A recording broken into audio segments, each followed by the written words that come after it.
There's a fundamental level of distrust between MAGA and big tech when you start breaking into things like what they believe happens after they die, what they think is moral or amoral or immoral.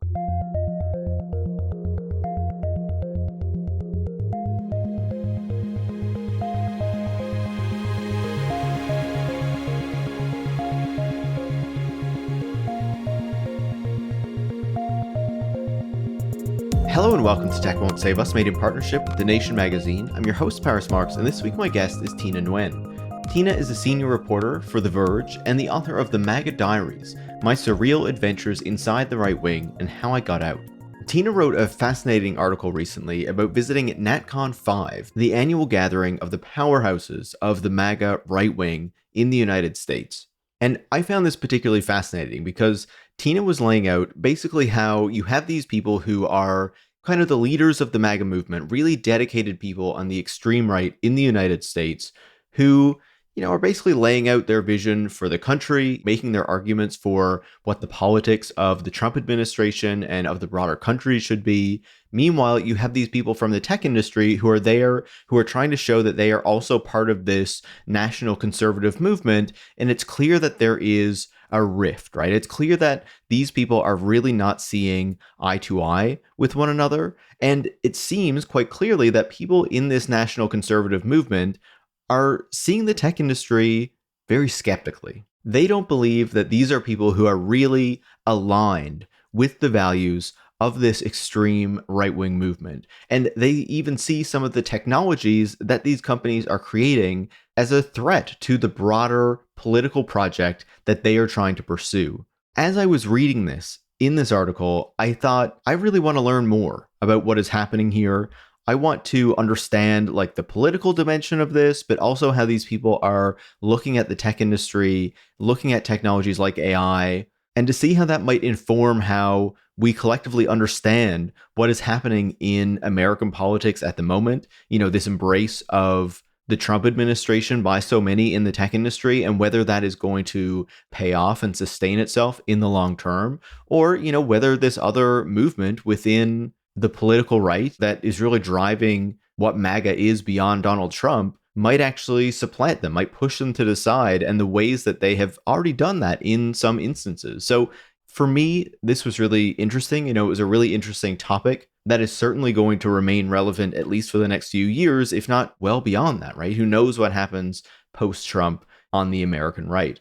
Beyond that, of course, we also talked a bit about what we saw recently with Charlie Kirk, though admittedly, I meant to talk about that a little bit more, but I was so interested in digging into different aspects of this story that we didn't get to it until closer to the end. And so then it became a question of what did we really learn from this? And in particular, this memorial service that they held and Trump's appearance there, and how a lot of people didn't seem particularly interested in seeing Trump himself. So yeah, basically, I was really happy to have Tina on the show to get some more insight from her on what we are seeing from this dimension of right-wing politics in the United States. So if you enjoyed this episode, make sure to leave a 5-star review on your podcast platform of choice. You can share the show on social media or with any friends or colleagues who you think would learn from it. And if you do want to support the work that goes into making Tech Won't Save Us every single week, so we can keep having these critical, in-depth conversations, and so that you can get ad-free episodes, you can join supporters like Tim from London in the UK, Ellen from California, and Sarah in Gander, Newfoundland, by going to patreon.com/Tech Won't Save Us, where you can become a supporter as well. Thanks so much and enjoy this week's conversation. Tina, welcome to Tech Won't Save Us. Thank you for having me. Really excited to chat with you because I think you have a really interesting beat, I guess. It feels like, I've been reading your work for a little while, and it feels like you're showing up at these different right-wing conferences and events and kind of telling us what is going on as, also just paying attention more broadly to what is going on with the political right, the Trump administration, the relationship to the tech industry. I think just to start, how did you fall into this being the thing that you are reporting on? And what is it like to be in those spaces? Oh my God, it's a long story. And this would definitely be the point where I shill my memoir, The MAGA Diaries. But ages and ages and ages ago, I went to Claremont McKenna because I followed a boy there. And I ended up falling into this world of intellectual right-wing thought leadership, which ended up expanding into the general world of the organized conservative movement. From there, I ended up having a bunch of very wild, weird experiences that no one else really does. I don't think you could say any other reporter in quote unquote legacy media has ever worked at the Daily Caller with Tucker Carlson. I bailed from that for a while, moved to New York, and then I got a job as a blogger at Vanity Fair in 2015. And my second day there, Trump announced he was running for office. Once he got elected, everyone started realizing, wait a second, Tina, how is it that you know all of the random right-wing people who are now in his administration? Why is it that you're just name-dropping Steve Bannon? Why is it that you know what the hell's going on with Breitbart or these random little think tanks or Michael Anton? And I'm like, oh, no one knew that this is a thing? Okay, I guess I'll write about it. So I ended up writing about this universe of like right-wing intellectuals, right-wing influencers who just started like saying things online. Then I lived a little too online, but realized that whenever Donald Trump was on Twitter, he would retweet something that someone who was like friendly or defending him would say. And then those guys would end up building entire careers of their own because now the president of the United States endorsed them. So these guys ended up building so much power and so much influence with the president. When this new administration came to power, you had like Peter Thiel backing J.D. Vance. You had Elon Musk also get Twitter poisoned, and he became a Twitter guy to the point he bought Twitter and turned it into X. And the fact that there were so many internet people embedded in this campaign, then they went to the administration with him, and then all of these other tech moguls realized that they either had to jump on board with Trump or just not have any business. I was thinking, okay, do I really want to stay at a political publication where I'm going to have to explain these dynamics to an editor every single freaking day of my life? Or do I go to a tech publication where everyone already kind of gets it and they understand this new psychological, mental dynamic, and whatever is happening is like not impossible for them to understand? And I ended up talking to Nilay Patel, who's the editor-in-chief of The Verge, in like December 2024. And like, I was so happy because that was the first conversation I've ever had with anyone when I'm discussing my beat, where they weren't like, no, that's impossible. That could never happen. His reaction was, oh yeah, I thought about it. Have you considered it could be worse? He was absolutely right. And a lot of things that we talked about in those conversations are happening now. Like, we thought the influencers on the podcast bros were going to be ride or die with the president. But Nilay goes, because he's covered this for ages, actually, these guys are too independent. What happens when they realize that they don't have power politically?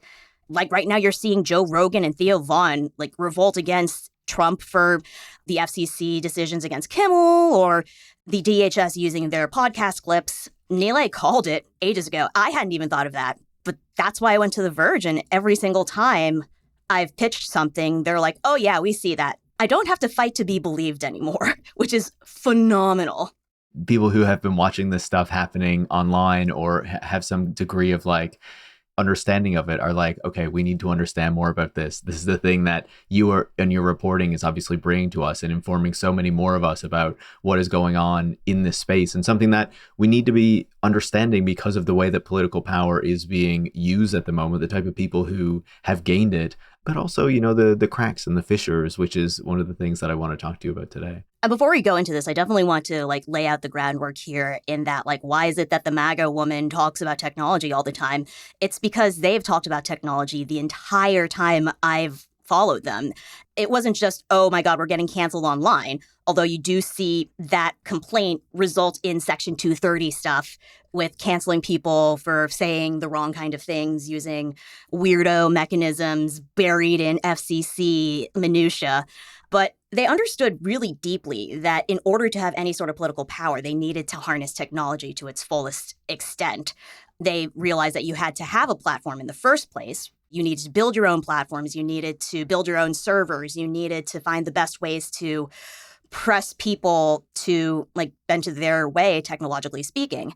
I think that's the reason you reached out to me, was because of that MAGA AI article. Absolutely. I'm fascinated by these kind of like divisions, right? And I want to talk about that. But first, I want to kind of set this up a bit for the listeners, right? Who have obviously been following this to a certain degree, but I want to make sure that they are really understanding what's happening. And if we look at what has been occurring over the past number of months, I think most people would look at it and say the extreme right And many of the people at the top of the tech industry have basically forged an alliance, right? Which is indicated through the Trump administration and basically the closeness that many of these executives now have with Donald Trump himself and with different members of the administration, and this feeling that they are all working together. So can you talk to me a bit about how you saw that, I guess, that alliance kind of coming together and what we have been seeing since Trump returned to power in terms of how that has taken shape? I have also had a very interesting perspective shift from the beginning of Trump's election to now. And I think it also comes from the fact that I was a political reporter. And when you're in politics, what you do is you look at things and go oh, these people are making an appeal to the masses by saying that we align with your values.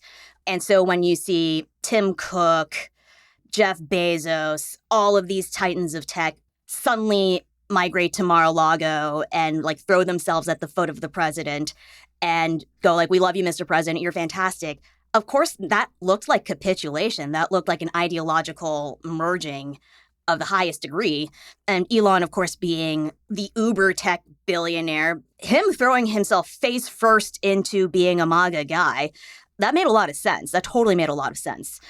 But over time, I started realizing that there was such a fundamental difference in how tech and Silicon Valley worked, which was tech, what they want is number go up. What they want is to make sure their businesses are functional and their shareholders are satisfied and they have the best technology and they beat their competitors. They will say whatever it is they need to the politicians. And the politicians, especially the MAGA people who are so ideologically locked into making the world a specific place, they do not like when people try to appeal to their values, and they sure as hell do not like when a person who was a Silicon Valley bro suddenly starts saying things oh yeah, the founding fathers were wonderful, and I read Friedrich von Hayek too, and here's what I think of his theory or whatever. And over time, you just started realizing that the MAGA people viewed the tech people as folks who would easily turn on their values depending on if they thought it was good or bad for their company. So I was talking to a guy named Vish Bura, who used to be, do you remember George Santos? Oh, yes, I remember. Remind the listeners, though, just who might not. Okay. George Santos was a member of Congress who apparently lied about everything that he was in his bio. He claimed that he worked at Goldman Sachs. He never did. He claimed that he was never a drag queen in Brazil. He did. There was some fraud and something that he actually had to go to prison for. I believe he's still in prison. But in the meantime, he became this huge MAGA figure and made an alliance with Matt Gaetz. He was also doing cameos for a while for if people wanted to pay for them. Oh, yeah. Cameos and making fun of what female reporters were wearing in Congress. Very sassy, man. Vish Bora was the guy who ran his social media, and he now works for Matt Gaetz. He's an alumni of Steve Bannon. He was the person who put together his streaming show, which War Room is so influential now. And I was asking him for a story I did about TikTok, what he thought of the tech-right alliance. And he went, I don't trust them. Nobody trusts them. If they were so Dem to begin with and then immediately became Republican and bought into our culture war stuff and said that they would do whatever it is we wanted in the culture war, what happens if someone else takes power? Wouldn't they just immediately flip back and support those guys? You can't really do that in politics, and you can't do it as quickly as those guys did. So there's a fundamental level of distrust between MAGA and big tech when you start breaking into things like what they believe happens after they die, what they think is moral or amoral or immoral, how many sexual partners you can have at once. When you break things down into beliefs, MAGA has beliefs and they really don't like it when people don't. I mean, these guys came up with the term rhino, which is Republican in name only. And those guys at least had some conservative values to begin with. What do you think they're going to think of the tech guys? We have obviously seen this close relationship between many of the executives in Silicon Valley and the Trump administration for the past number of months. Obviously, we saw Elon Musk go his own way after disagreements with Donald Trump. And it feels like a lot of those other executives have been trying to stay on side announcing the major investments in the United States that Donald Trump wants to see, and adopting kind of changes to their platforms or whatnot that the conservative movement would potentially demand. If we think about Mark Zuckerberg saying that they're going to be doing less moderation, and I just saw the other day YouTube is letting COVID deniers and election misinformation people back on the platform or to apply to return to the platform. So you see these investments, you see these attempts to kind of keep the administration happy.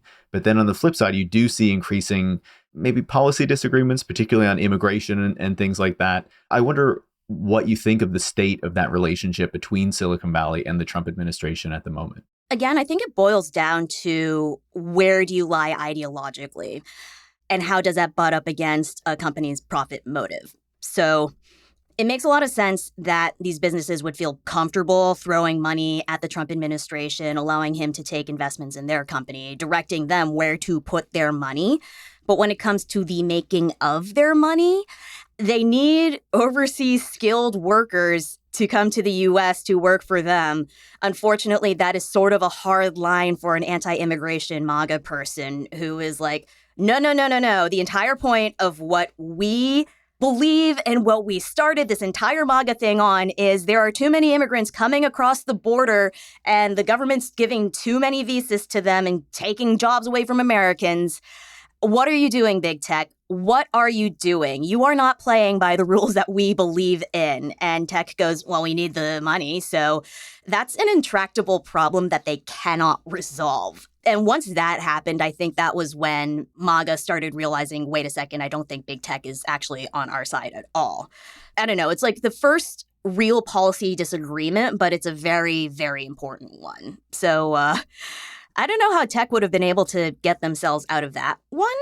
I wasn't too looped into the business side of tech quite yet, but it did seem really significant from my area of coverage. Absolutely. And, I think we really started to see that begin to emerge a number of months ago. And it feels like this, attempt by the administration to really go after the H-1B visas now, it's hard to see how that doesn't create some kind of rift with the tech industry and the Trump administration, even though they're certainly trying to keep Trump on side. But, you were talking about those rifts within the MAGA movement and rifts with the tech industry and the MAGA movement. And so I wanted to talk about that a bit more, because if people are watching from the outside, they might look at it and say the tech executives and the MAGA movement are on the same side as one another. They're fighting for the same things. Or they might even say there is this one MAGA movement that is exemplified by Donald Trump and his beliefs. But actually, what I really take away from some of the reporting that you have been doing is how there are these real rifts between maybe what the Trump administration is doing and what this kind of, more grassroots movement is kind of demanding. So can you talk to me a bit more about those divisions that we're seeing and how the right that maybe lined up behind Donald Trump is now having disagreements with what the administration itself is doing and the alliances that they're making, say, with the tech industry? It's all along these very interesting little cracks. The biggest one that I saw was with copyright and AI. So one of the first big scoops I got out of the Trump administration was there was a chain of events that everyone thought led to a Doge takeover of the Library of Congress. So he fires the Librarian of Congress for woke stuff, I guess. He fires the head of the U.S. Copyright Office for writing a paper that establishes where the Copyright Office falls on if copyrighted works can be fed into an AI and if that's transformative or not. And if it's not transformative, does AI have to pay the creators? One day, the Copyright Office suddenly sees 3 random dudes walk in with a letter saying, "We're in charge now." And it was Doge time. Everyone thought it was Doge. But all of a sudden, I just started looking at the names and I go, wait, no, that guy's MAGA, that guy's MAGA, that guy's MAGA. What the heck's going on here? And it turns out that over the weekend, when MAGA and right-wingers found out that Trump had done this and that Elon and David Sachs were trying to get their folks in, it was a full court press among the American right, content creators, right-wing media going, no, Mr. President, don't do that. Do not do that. Those guys are trying to take our work. And the thing with MAGA content creators is that they are so protective of the content they create. It dates back to when they were being deplatformed and all of the attention they were getting was gone. And then all of the money they were making from advertisements got demonetized. So they view the intellectual property they generate as a very precious resource. So when big tech comes in and then just tries to steal it outright to feed into their like LLMs, that makes them really angry, and it makes them doubly angry if they do it in a super underhanded manner. So that was sort of where the first cracks began to surface. And what they were really, really mad about was that the tech bros had tried to convince Trump by saying, oh, these people are woke. And there was not really that much justification. But when you say to Trump, hey, Mr. President, that person's woke, you can get them fired. This person's disloyal, you can get them fired. Eventually, that's what happened to the NASA administrator, Jared Isaacman. The falling out, for anyone who is unfamiliar with this fucking roller coaster of the Trump administration, the reason that Elon fell out with Trump was because someone in the White House, who was way more MAGA, was trying to root out all of the Elon people and went after the NASA administrator nominee and went, Mr. President, look how many times this guy donated to Democrats. And that was enough for Trump to kick him out. Yeah. Right. I remember that. Yeah. I mean, I'll say the guy was qualified for the job. It wasn't like Elon threw a total noob in there, but also Elon wanted loosened regulations for him to send his SpaceX rockets up. I think it's fascinating to think about those examples, right? And kind of what they tell us about these divisions within the administration and different people in the administration with the tech folks. But I think one of the things I was interested in understanding is I feel like if we talk about the MAGA movement generally, what we often talk about is what Donald Trump says is MAGA, right? Because Donald Trump is the figurehead of MAGA. But I feel like one of the things I took away from your reporting was like, there's what Donald Trump is doing, but then there's this much broader Christian nationalist movement that doesn't always agree with what Trump is doing, and that seems to be really flexing its muscle. So I wonder if you could draw out the distinctions between, say, the Trump administration, national conservatism, and what we actually mean by this term MAGA. The reason that Trump is MAGA is that Trump is just so charismatic and people can sort of wish cast any sort of like grievances or desires about how strong they want the country to be like directly onto him. And the reputation he has as a businessman gives him this ability to detach himself from values, like being held responsible to a specific set of values. So he can easily hire someone who has, let's say, like a hardcore nationalist bent like Stephen Miller, but then on the other hand, hire Howard Lutnick or have David Sachs work in his office. And he'll just be like, oh, no, I'm a businessman. I strike deals. I bring everyone closer together and then I let them fight it out. And that has been how he's operated his entire career, even in the private sector. That's how he operated in Trump 1. He just wanted people to fight each other, and whoever convinced him first, not necessarily convinced him over time and laid out the best argument, whoever convinced him first would end up being the dominant one for now. I feel like this is what we hear constantly, right? Trump is saying what the most recent person has kind of fed into his ear, right? Pretty much. And the stakes are just in a much different arena now. I think in Trump 1, you could easily call it nascent populism versus the elites and the adults in the room. So Steve Bannon versus Ivanka Trump. If you could not think of two more diametrically opposed to people. But in this case, it is the hardcore nationalists and the billionaires who want to make a lot of money.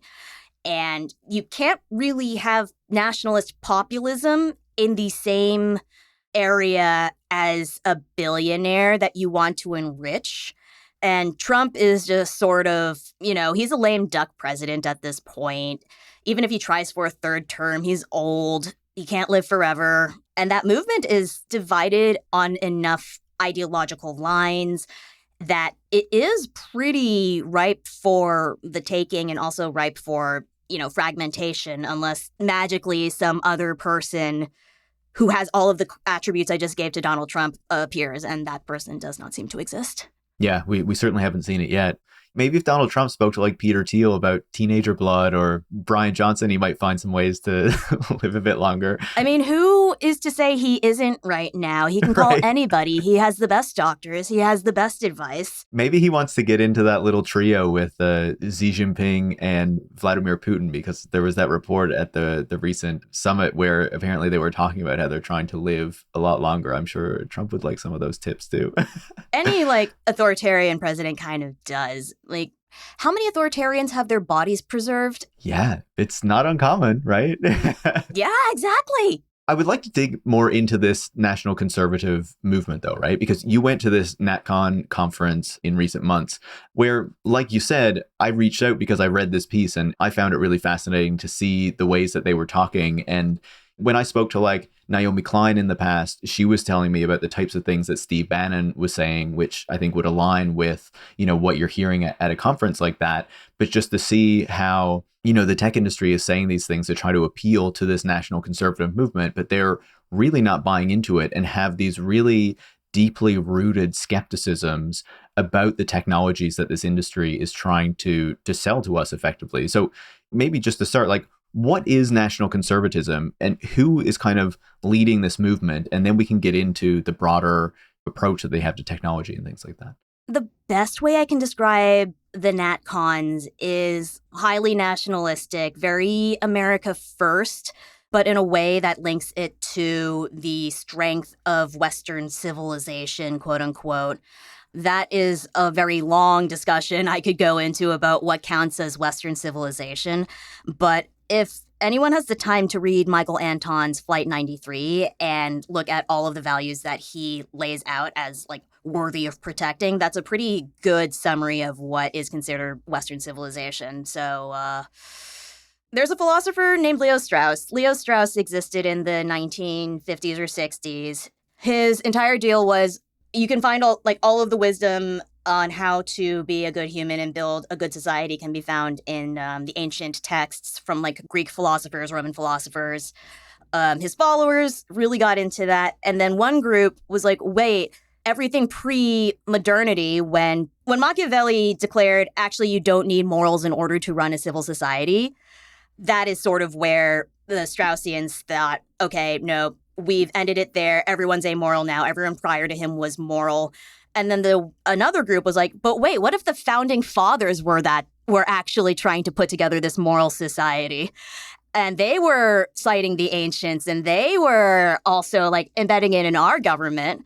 And so they all moved to California and established the Claremont Institute. And that's where a lot of American foreign policy is coming from right now. And immigration policy. But yeah, that's sort of the very Straussianism for dummies. But that's sort of where NatCon springs from. A very, very intelligent group of people figuring out how to implement that version of society inside the society we currently have right now, which is very multicultural, sectarian in a lot of ways, not other cultures coming into our pure, beautiful American culture and sullying it and bringing the simplistic way Trump would say it would be crime and drugs. Was the religious element always there, or has that really been added or amplified by these type of people who identify as it today? It has always been there, but in a highly academic manner. It's not so much here is what Jesus said in the Bible, boom, that's it. It's how is it that these philosophers and saints and theologians approach biblical values and interpret them over time, and exactly what is it we can learn from them.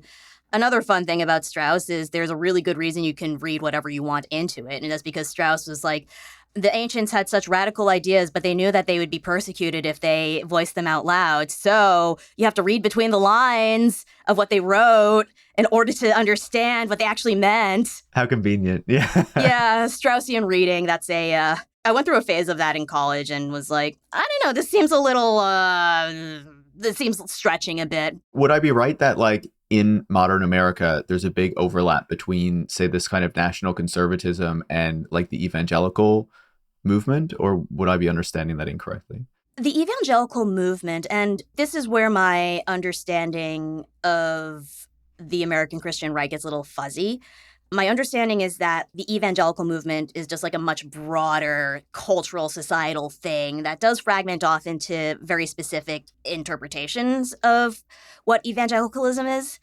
But Western civilization stuff, the Christian nationalism it's not broken down among the traditional ways that one thinks of Christianity in America. It's not like, oh, the Catholics are more nationalist or the evangelicals are more likely to be nationalist. It's a very syncretic, more political way of enforcing your values or trying to bring them into power. It's more along the lines of we think the left is bringing spiritual darkness and sin on America. Here are XYZ reasons that we think this. If you're a NatCon, you kind of present it in a much more philosophical way. If you are a dude on the internet, sometimes you just kind of draw rhetorical lines on a chalkboard between pictures, I guess. But the ultimate way to look at Christian nationalism is how is it that my political enemies might be driven by offending God or maybe demons. Sometimes they cite demons. It depends where you go. But I really would not try to pin this in the traditional, like, evangelical versus Catholic versus Protestant box. I think anyone can be a Christian nationalist as long as they see the enemy in liberal. Gotcha. No, that makes sense. And of course, you think of J.D. Vance, who's obviously very prominent in this kind of national conservatism, of course, a converted Catholic and all this sort of stuff. In the piece that you wrote, you were talking a lot about how these people were talking about technology and how they saw it as this thing that was really affecting society in a negative way, and I guess against the type of society that they were trying to create. So can you talk a bit about their perspective on technology and the types of things that they are focusing on?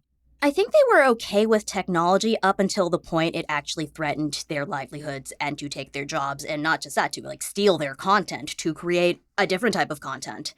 They've always had a suspicion about technology and quote unquote big tech, more specifically big tech, because these guys were hosting the platforms that they were spreading their ideas on, but then they could also kick them off the platforms. And all of a sudden, the influence and the money they were making by getting followers on the internet could be taken away for what they saw were political reasons. And I think I could point to Donald Trump getting kicked off of Twitter as like a very seminal moment in the MAGA movement, because that was proof that big tech did not care about the authority of the president of the United States. And big tech did have that power to literally just silence him.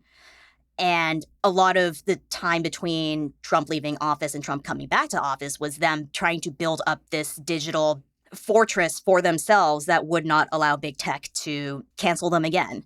So you would see startups trying to do servers that were ideologically owned by conservatives and that would host, say, like Trump's, like Truth Social or something.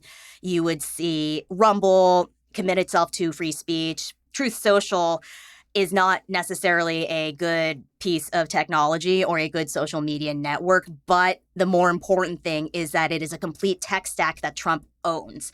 No one can kick him off. He owns the entire thing top to bottom, I think a majority of the shares. And so no one can vote him out. There's no board that he answers to. I remember Gab and Parler were trying to do something similar as well, like in that vein. Yeah, actually Parler, the reason that Parler ended up failing was because Amazon kicked them off their cloud servers. Right. Yeah, Amazon kicked them off their cloud servers. They were never really able to come back. But the lesson that the right took away from that was we should not be hosting big websites on Amazon cloud servers. Hence, they started building their own servers. And now I think one of the big things that they're holding over companies like Amazon is we're going to make you put your servers in Europe. As you're saying that, like, it's kind of fascinating to me to think about the political right in the United States kind of being ahead of all of these digital sovereignty conversations that so many countries are having now.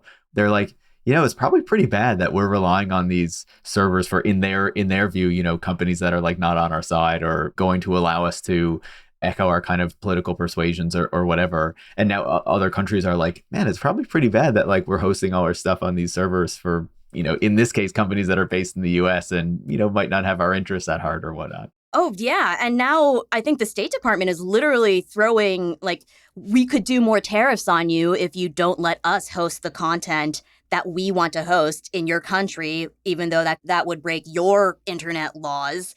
I think that literally happened in Brazil. A judge ruled that Rumble and Truth Social weren't allowed to operate in Brazil. And then Trump, he either threatened or actually did put a 40% extra tariff on Brazil for that. Yeah, there was definitely a tariff in response to the Bolsonaro stuff, but I can't remember if there was a specific tariff in response to like the things against Rumble, but there were definitely threats. It was bundled together. In the same executive order, he was like, they're anti, freedom and such. Look what they did to Bolsonaro. Look what they did to Rumble and Truth Social.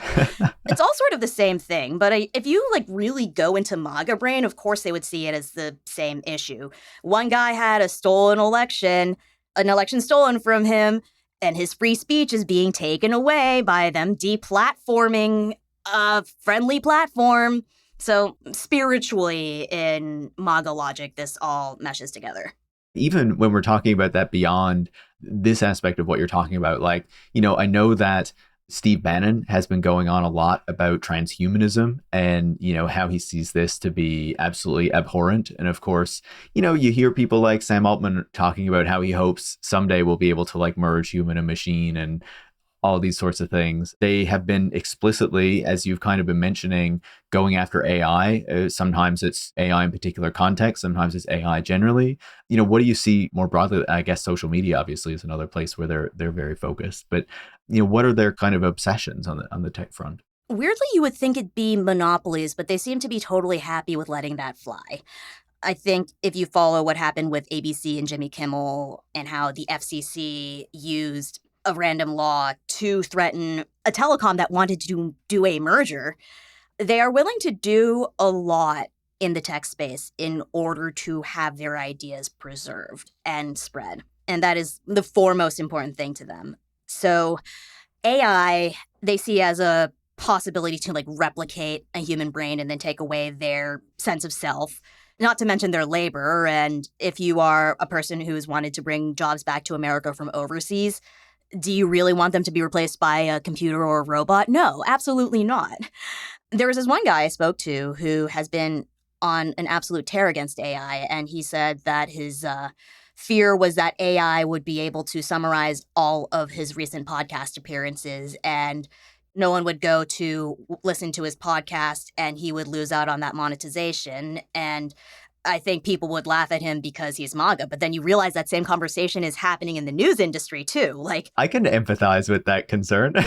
Exactly. Right now, I think a lot of the pressure against the platforms like Meta, Google, maybe a couple of other websites, but those two specifically, is that they believe that conservative content had been algorithmically suppressed. Either they had a very weird idea of, oh no, they're flagging words that say Donald Trump Jr. or COVID and then pushing that content further down.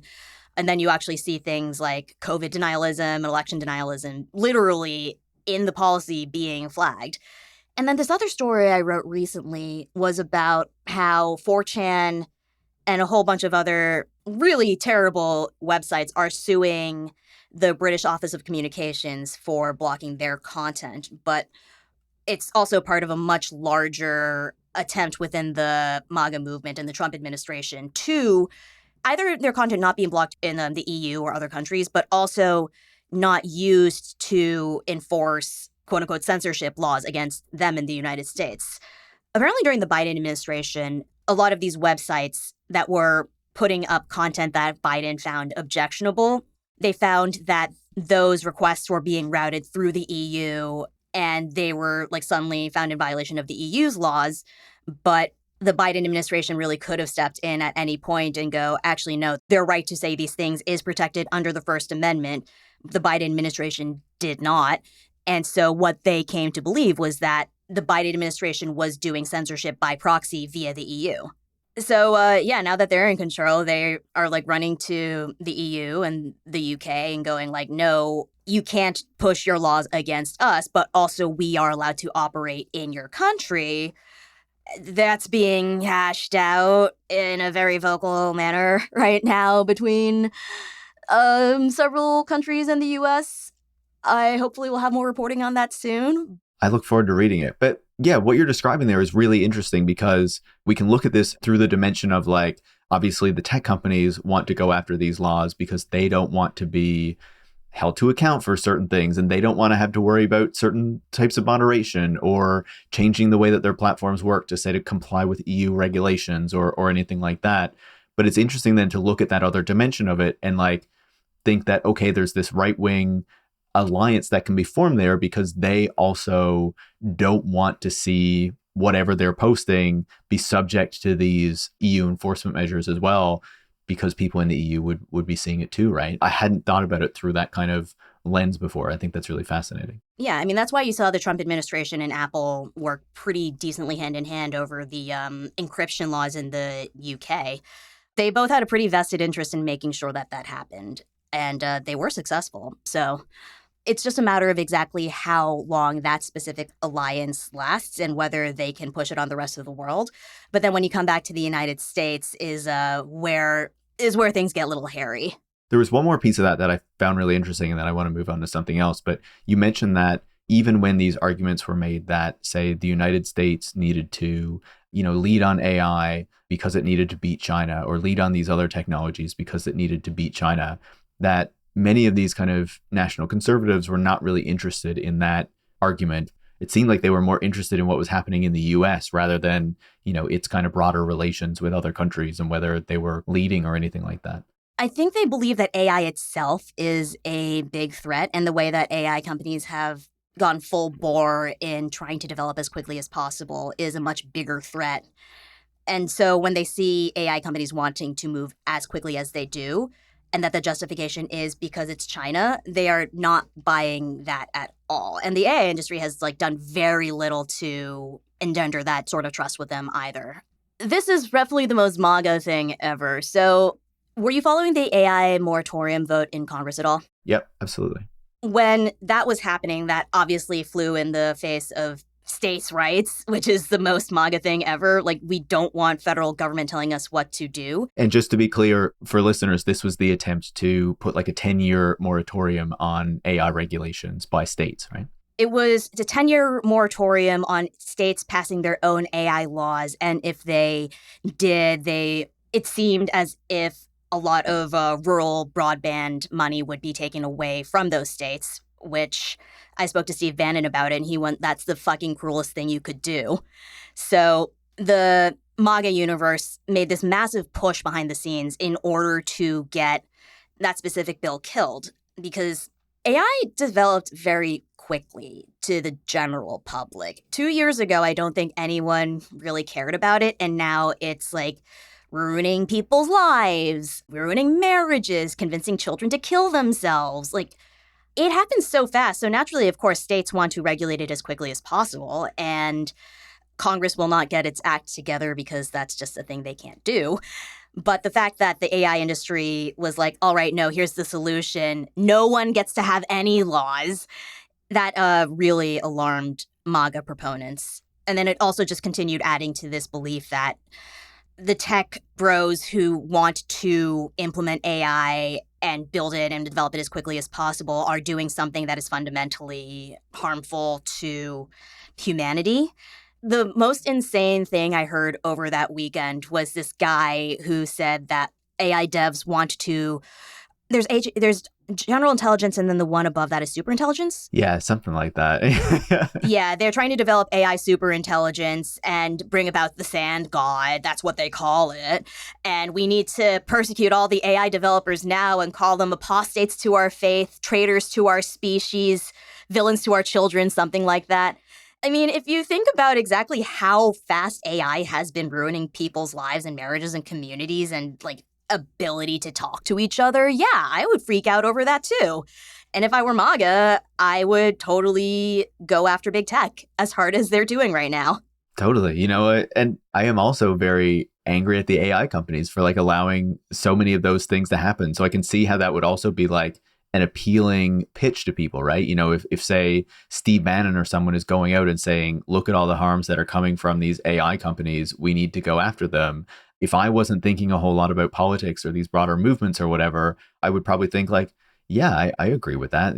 That makes sense, right? I mean, it's both a very popular thing and a thing that does fit very neatly inside MAGA. The problem is right now, the coalition that got Trump elected is going to divide over this highly fundamental thing. Like the Christian nationalists do not like AI at all. It goes against everything that Christ has ever taught.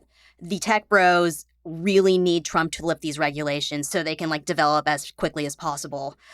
The tech people, this is just a fundamental thing I've noticed when I launched my newsletter, The Verge. The political people don't understand technology. They're always 6 years behind the curve. And then the tech people just don't understand how to do politics.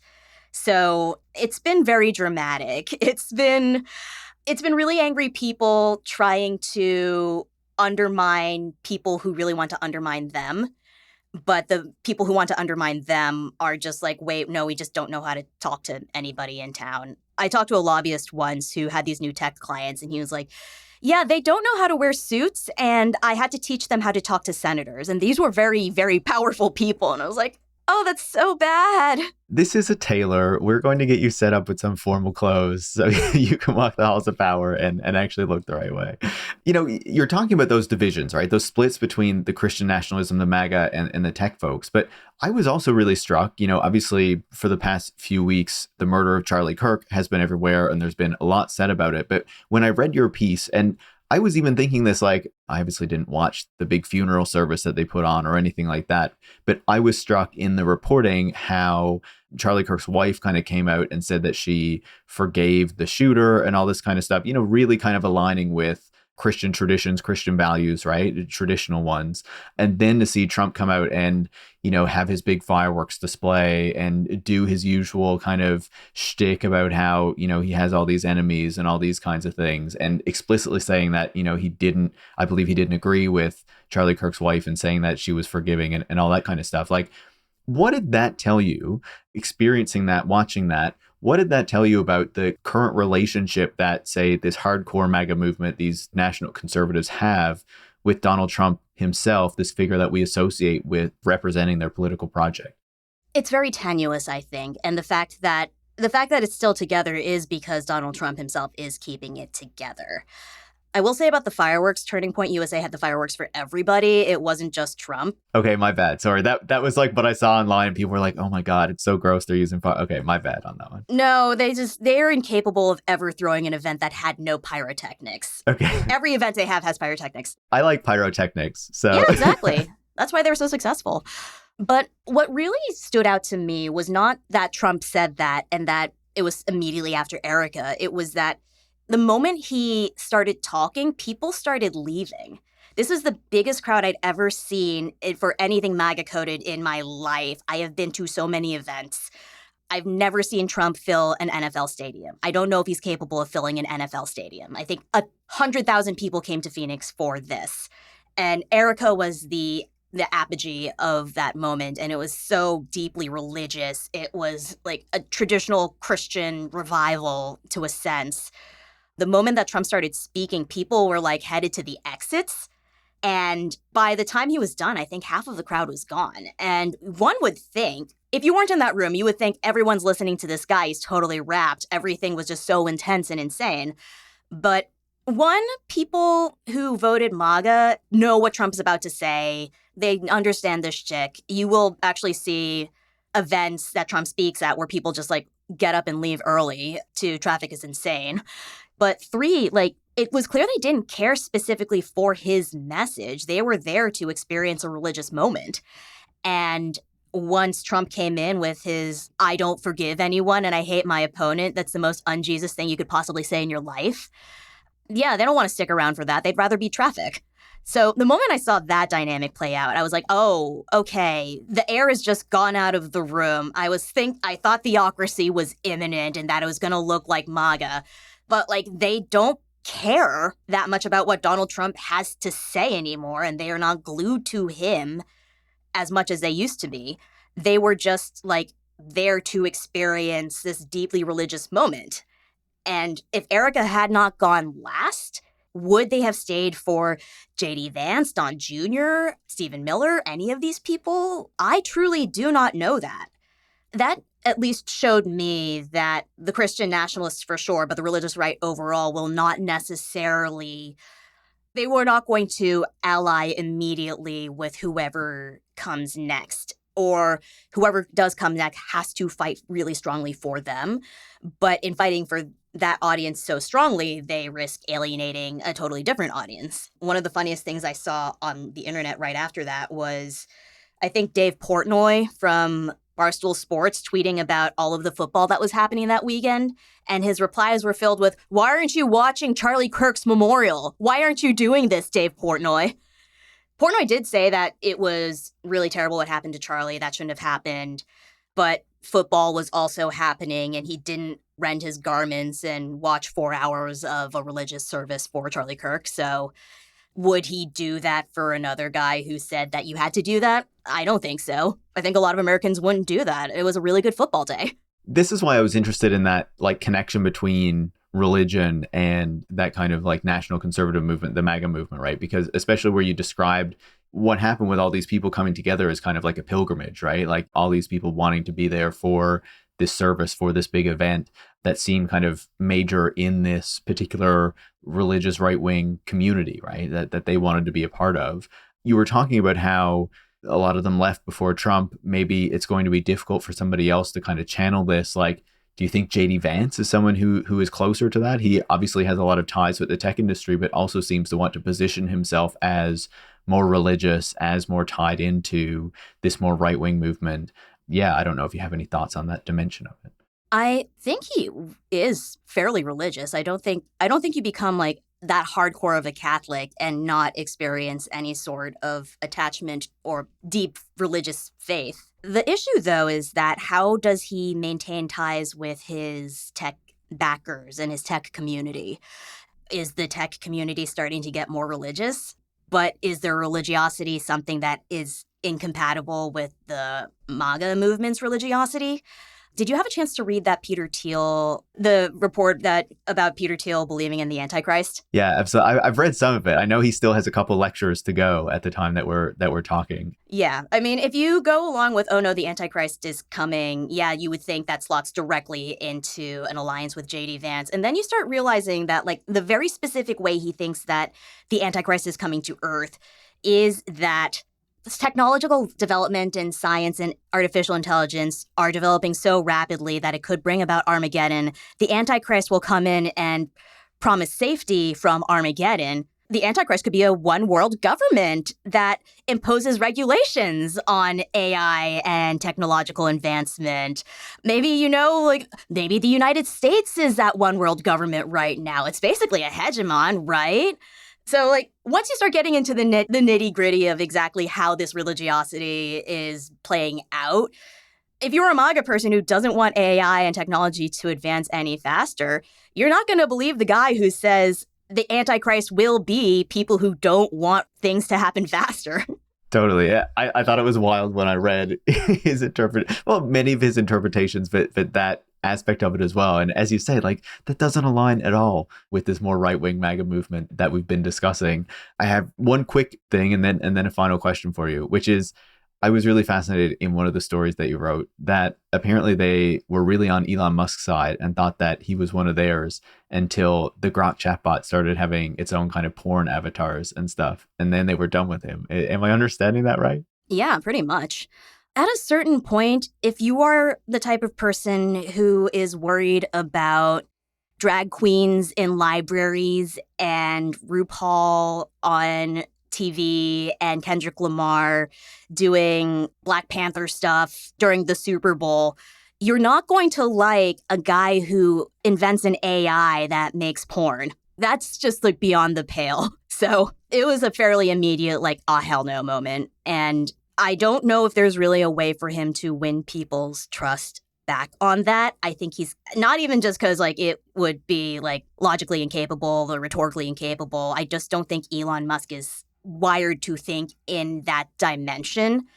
Also, everything he believes about having as many wives as possible to, build a race of superhumans is fundamentally not very Christian. So also when he's posting about how personally obsessed he is with talking to the porn chatbots, I'm sure that would also contribute there to their dislike of him. My final question is basically, okay, so we've been talking about all of this, right? About this relationship between the Trump administration and the tech industry, how the broader MAGA movement is seeing technology and these tech billionaires and this relationship, and it not really feeling in their interest for what they are interested in. So where do you see this all going in the next little while, as we've already seen some kind of breakages and rifts emerging? Like, to me, it seems like there could be this breach and things could kind of fall apart. But at the other hand, maybe we're even heading in a more dangerous direction where this kind of religious right movement could command even more political power. Where do you see it going? Or do you have any thoughts on where you see it going, particularly after we've seen all this stuff with Charlie Kirk and how that has been used? With regards to the relationship between MAGA and big tech, I think it depends on who blinks first. And I think you really can never count out an ideologue to last as long as humanly possible. I think you're seeing this with media conglomerates right now. At what point do they think that the ask is too, financially detrimental that they can't do? I don't know what that point is going to be quite yet. I don't know how long Trump holds this weird, unholy alliance together. But the moment that I think the tech industry either blinks or says, screw this, we've had enough, that's when things are going to break. The big question I have, though, is exactly what will the tech industry do in response to MAGA if they feel the need to do that? Because I don't really know if they have a traditional ideology in the way that I, a political reporter, would understand it. What I've joked lately is that my beat has turned into horseshoe theory. MAGA is really into antitrust and breaking up big tech, so are progressives. MAGA also doesn't really want big tech to be spying on them. So do a lot of progressives, so do most of the American people. And the fact that the tech industry was so quickly able, at least at the highest levels, to go from we're defending journalism and free speech to sure, we'll change the entire newspaper for you. Please don't fuck over our cloud services. Means that I just don't know exactly how they don't flip back. They can't really flip back to the first thing. No one's going to like it if they flip back to the first thing. And I don't think that's going to work either. But what does them trying to undercut the MAGA movement look like? Is it something that I've never even thought of before? Are they going to innovate an entirely new political dimension? I don't know.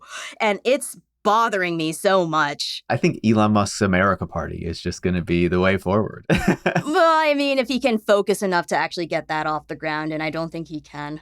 No, absolutely not. I don't think so either.